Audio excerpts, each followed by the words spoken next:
বাংলাদেশের কিছু অলৌকিক সেতু রয়েছে, তবে অদ্ভুত বিষয় হচ্ছে ভিন গ্রহে সে সেতুগুলো পার হতে হলে অবশ্যই আপনাকে এলিয়েন হতে হবে।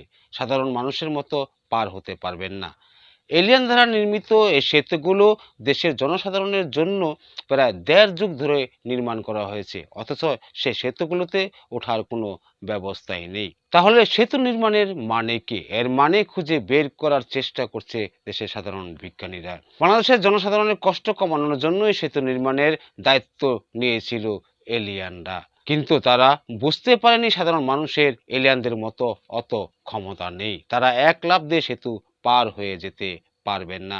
এটা না বোঝার কারণে এলিয়েনরা নিজেদের মতো সেতু নির্মাণ করে রেখে গেছেন।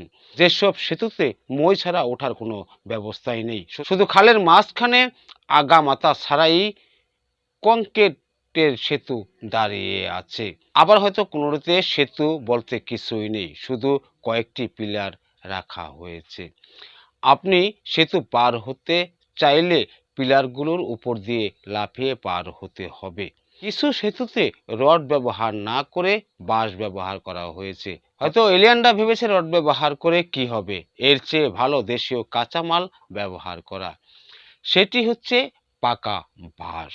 কুমিল্লার নয়াচরের খালের উপর রয়েছে এমন একটি সেতু যেটির নির্মাণ কাজ আজও শেষ হয়নি। সবাই শুধু জানে খালের উপর একটু সেতু নির্মাণ করা হচ্ছে। সেখানে গেলে দেখা যায় খালের উপর দাঁড়িয়ে আছে কয়েকটি পিলার।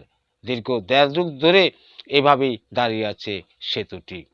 পটুয়াখালীতে রয়েছে এমন একটি সেতু যেখানে ওঠার কোনো ব্যবস্থাই নেই, আছে শুধু মাঝখানের মূল সেতুর অংশটাই। মানিকগঞ্জের সিঙ্গারে বিলের মাঝখানে কৃষি জমি পাহারা দিচ্ছে ১০ কোটি টাকার সেতু। এরকম কত শত সেতু রয়েছে, এটা শুধু এলিয়ানরাই জানে।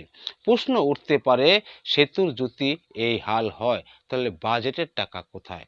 কোনো রকম গবেষণা ছাড়াই জানা যায় সেতুর জন্য যে পরিমাণ বাজেট ধরা হয়েছিল তার পুরোটাই কাজে লাগেনি বলে এলিয়ানরা সেই টাকা ভিন গ্রহে পাঠিয়ে দিয়েছে, যাতে ভিন গ্রহের অর্থনীতি একটু চাঙ্গা হয়, কারণ এলিয়ানরা খুব দয়ালু। দেশের অত্যাধুনিক সেই সেতুগুলোতে মই ব্যবহার করে কাজ সারছেন দেশের সাধারণ মানুষ। ভিন গ্রহে শুধু টাকা পাঠিয়ে কাজ হয়নি, তাই এলিয়ানরা বাংলাদেশের চুক্তি বাতিল করে নিজেরাই পাড়ি জমিয়েছেন ভিন গ্রহে। এবার সেতুর এমন হাল হওয়ার আসল কারণ খুঁজে বের করার চেষ্টা করছে দেশের সাধারণ বিজ্ঞানীরা। দীর্ঘশ্বাস ফেলে তারা জানিয়ে দিয়েছে, দেশের উন্নয়নের জোয়ারে ভেসে গেছে সব সেতু। ভাগ্যের সেতুর কিছু অংশ মজবুত করে বানানো হয়েছিল, নয়তো আজ আমরা সেইটুকু হারাতাম। তবে হারালো যা, না হারালো তা, কারণ এসব সেতু শুধুই করা হয়েছে। দেশের এত সুব্রিজ নির্মাণ করার জন্য এলিয়ানদের স্বল্প আয়ু কামনা করছে দেশের সাধারণ মানুষ। চারিদিকে যেখানেই দেখবেন সবাই উন্নয়ন আর উন্নয়ন।